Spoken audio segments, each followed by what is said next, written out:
Hey there, Amy Demas with Communicate Excellence. I am so excited to be on this journey with you as we walk through three key lessons for our treatment coordinators.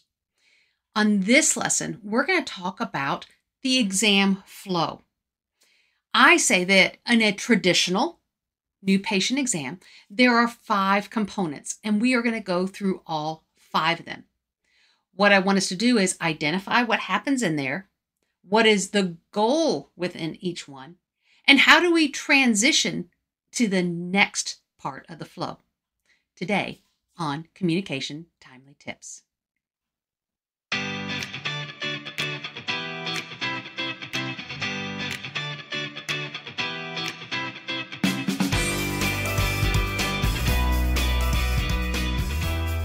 Providing lessons on how to enable someone to be an effective treatment coordinator is a fascinating endeavor. I can think of several of the people that I have trained personally, taking them from a place that they thought they could never be a treatment coordinator to where they are so highly effective. One that is really coming to mind is Ashley. Ashley was an amazing find in our office. She went from administrative role to records to an outstanding assistant. But when in 2015, I had a surprise diagnosis of cancer, I needed to get her trained lickety-split. And so I was training her in the traditional way of do this, say this, and with her very conscientious way of being a team player, she was memorizing scripts. Well, one day, as I was sitting across from her, we were role-playing.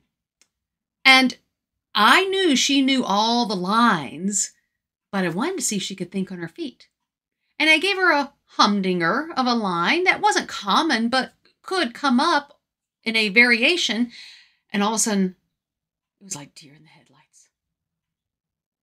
And you could almost see her mentally flipping through the 3x5 cards she had memorized. And all of a sudden, I was like, I don't have a card for that. That taught me how to teach others. It is when we roll it back a little bit and say, yes, we will have some guides and some structure of things to say, but I don't want us to have such tight scripting that we can't adapt to the person we're with. One of the things that is happening in that new patient consult is you as a treatment coordinator have got to be charismatic. You've got to be respectfully efficient in that communication. And then even when your doctor comes in, they do it as well in their micro portion of this exam. So let's start by naming the 5 sections. The 5 sections, as we traditionally call them, is initially the meet and greet. Then we have the entrance where we have the doctor's part of the exam. Then we go to the doctor leaving to when we had that final discussion about treatment. 4th, we have the financial discussion. Then the last section are next steps and whatever appointments are needed next. We're going to break those 5 sections down. So the meet and greet. This is from the moment you meet them through the records until the time you exit the room to go ahead and to have a discussion with the doctor. What are we doing in here?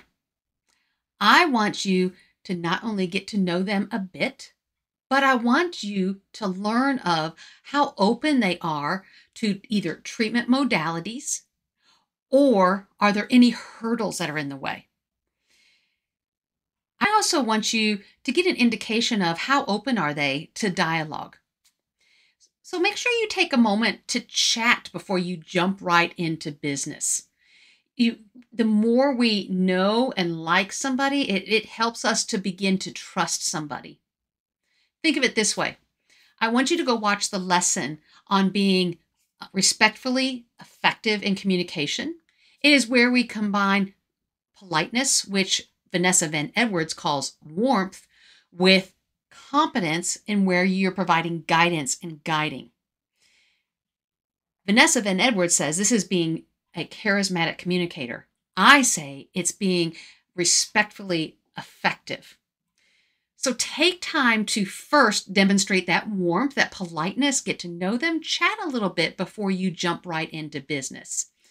Some ways that teams have helped do this is, a little questionnaire for the kids. What do you like? What is your favorite show, sport, favorite class in school? You're going to get better results if you're doing this orally with some power questions and with some priming questions. What is the favorite part of your school day? What is the best part about having brothers or sisters? Making sure you get into best, favorite, key, those type of words, prime them into the categories of what you want instead of traditional, and how's school? Fine. So make sure you're giving some good open-ended questions to see how much dialogue you can obtain from them. Then do all this before you jump into what we refer to as the chief concern. Instead of asking it about as a chief concern, what's wrong with you? I want you to flip it to hopes and dreams. An easy way to do this for a child, I actually learned this from my husband when I would hear him do it, and I thought, it is wonderful. He says, imagine if I had a magic wand and I could instantly go bing, and you had something changed about your smile, what would it be? That's when they will tend to open up. Now, for an adult, I wish you to make sure that you get into their dream zone by asking, how would you define success and how would that impact you? Because think about it. A child and an adult, while they both may be seeking treatment, there is a different drive behind that. For a child, a lot of times it's because it's the rites of passage. It's the time of their life cycle where it's getting treatment, or because the friends are or the dentist sent them. And it is somebody else making the decision on their behalf. Whereas an adult, they've made it this long without treatment. For them to finally decide to move forward by reaching out to you, there's usually something behind that. And it may not be what you think it is. So we want to uncover that. How would you define success and what will that mean? A lot of times you may hear the story of, well, I want to be happy to smile in pictures. Well, I want to be able to floss my teeth. Well, it may be something that you didn't think of. So that is an open-ended question that I want to drive out what people are hoping to accomplish. Then it's optional if you want to explore the different modalities. Are they a braces? Are they a lingual? Are they a liner interested? And seeing about that. And before you take any records and before we start taking action, I want to make sure that we provide an agenda. This is going to help you move into that next phase. It may be, today is really quite simple. We're going to first take your records. Then I am going to show these to our doctor, and then they'll come in. They're going to do a full exam and give recommendations. And finally, I'll then walk you through next steps depending on what they recommend. Does that sound good to you? That's a yes-inducing question at the end there. You notice that? We want to end each of these sections with a head nod in the yes direction instead of a no-inducing question. The other interesting thing about this agenda is, if I have been working with your scheduling coordinators on that new patient call, this mimics and echoes what they have said is going to happen. It demonstrates that we use warm handoffs and we do have a process which helps people feel safe and that they can trust you. Also, it is so common to us, but to others, this is a new process and they want to feel safe. We want to remove risk for them. So then you exit. You'll go speak with the doctor. It is up to your team whether you have something that they're looking at. These days with everybody on their phones, they tend to be distracted with embedded in their own social media. But then you're going to re-enter with the doctor, introduce the doctor, and I want you to remain engaged. The biggest thing when the doctor's doing their part of the exam is avoid turning your back on the room. I know many of us are taking our notations in the computer. And what we unintentionally are doing is potentially turning our back on them.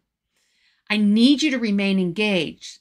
Many times people may be nodding their head, but we're looking at the back of the head while the doctor and the patient or the doctor and the parent are having a conversation, and you have been blocked out. It may be something as simple as turning your shoulders a 45-degree angle, making sure that you have not closed yourself off from the dialogue that's going on in the room. Now the doctor leaves. On to the third section. This is after the doctor has left. We are going to close out understanding around those recommendations, whether that's for treatment or next steps of a follow-up on observation or potentially other work being done. I want us to gain closure on the treatment. They may have said they don't have questions to the doctor, but this is one last time for us to say, have we answered all your questions about the plan? Yes. See, another yes-inducing question there. If that is the case, and you've asked that of the child and you've asked that of the parent, this is an easy time to now disengage that child before we get into the finances. Because here's the thing, customer service means thinking one step ahead so that others don't have to work so hard to ask the question. And some adults and parents are sensitive to their kids seeing all this financial information. So an easy way to politely and discreetly dismiss their attention is to say, Johnny, Susie, you've done a great job today and your part's done. With mom or dad's permission, you are free to get on your phone or go see our game room while I finish with the rest of the information for your parents. This way, parents know what that means. They can either say, oh no, I want them to see this, or, oh yeah, here's your phone. And we have softly given the parents a cue to disengage their attention before we move into the finances. Now the fourth section, the financial discussion. This is sometimes where I see people tighten up and all of a sudden going from engaged to here's the information and their heads down. Keep up, right? You're still the mentor. You are still the guide. Remember, they expressed interest in you, and you are simply trying to help them get to the goal that they actually want. So I want you to discuss this as an investment, not a fee, not a cost, but an investment. So as we start that, the investment for treatment is here, and what's included is. You want to make sure that we include those things. You may say it as simply as, that includes everything that happens inside of our walls from start to the finish of your solution. That includes one set of retainers, all your visits, your emergency visits. I would keep it to 3 bullet points as to what's included so that they know. As you finish with what the treatment includes, I want you to discuss the investment. One of the things as you're discussing this investment, because you do still have someone young in the room, and because numbers in our heads can start swimming and swirling, I'd like you to point to big numbers, and you can say out loud smaller numbers or beneficial numbers. So your investment for treatment is here, and your expected insurance amount is $1,000. And we have 0% interest with an auto draft or a credit card payment. Let me show you 3 options. We do have a pay in full courtesy for those who wish to maximize their savings, leaving your out-of-pocket here. This middle example is a higher down payment for those who like to finish off their payments sooner. And then we have a lower down payment option with extended monthlies to make it most flexible for monthly budgets. When looking at these, which works best for your budget? Or which would you lean toward? What we're doing with that question, and you go to that question immediately afterwards, is we are leading them to an option. If they say, I don't know, I understand. I simply want to make sure that there is an option that would work with your budget. Oh, I need to talk to my husband.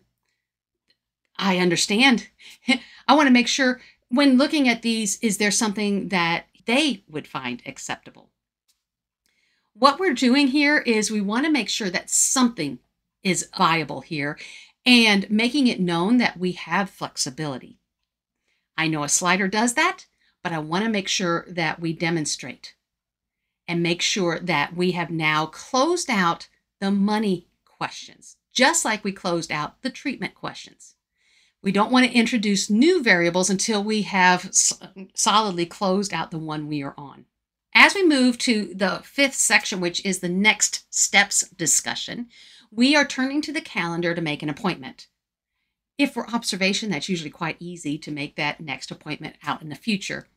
If it's for the start, we say, what I can do is go ahead and get a time for us to be set up, or if it's the same day.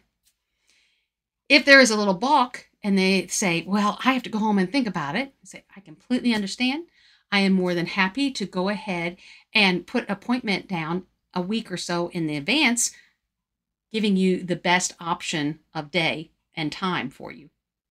If they continue to balk and say, oh, I got to go home and talk, I understand. Would a week be enough time for you and your partner to go ahead and discuss this? Yep. Okay, great. Then I'm going to put a reminder on my calendar, if I haven't heard back from you before then, to go ahead and reach out. Is Monday a good day? And then I want you to agree on that time. And as you do that, I want you to confirm not only a time range, but which modality, whether it is by phone or by text, that they would like to be connected back with you and touch base with you. Then schedule that next visit and that next follow-up. All these things, we're trying to move things forward. I want you to remember, remain curious. It's not a rush through this process. We will be looking at the different habits that are going through on your exams as we get started. So let's recap one last time the 5 sections. Meet and greet. We're taking a moment to make sure we get to know them. We're closing out that section with the agenda. Then we have the doctor is in, and your job there is to remain engaged and not turn your back on them. Then we close out the treatment discussion, making sure that we have answered all their questions and politely distracting any child's attention span. Then moving to finances, providing options, ensuring that there is something that would work with their budget.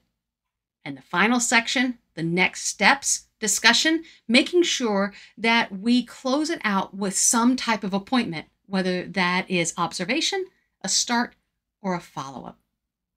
Give these a try, take a look at your notes, and I look forward to seeing you communicate excellence.